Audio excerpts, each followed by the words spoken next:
माइकमा चाहिँ यसमा बोर्ड चाहिँ यो खालको रहेको छ यसमा चाहिँ डबल माइकको लागि भयो यो चाहिँ ड्यामेज भएर चाहिँ यो माइक चाहिँ यसले डिटेक्ट गरेको छैन यो बोर्ड ड्यामेज भएको छ यसको ठाउँमा चाहिँ हामीले यो कम्पनीबाट नै मगाएको छौं यो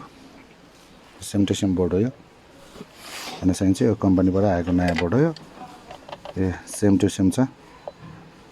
यो कम्पनीबाट अर्डर गरिसकेपछि यस्तो बोर्ड आएको छ यो राखेपछि चाहिँ यो जुन माइकको प्रब्लम छ यसले डिटेक्ट नगर्ने यो चाहिँ सल्भ हुन्छ यस्तो बोर्ड आएको छ यसमा रिप्लेस गर्दैछौं यो यसमा यो जुन ड्यामेज बोर्डलाई निकालेर नयाँ बोर्ड लगाउँदैछौं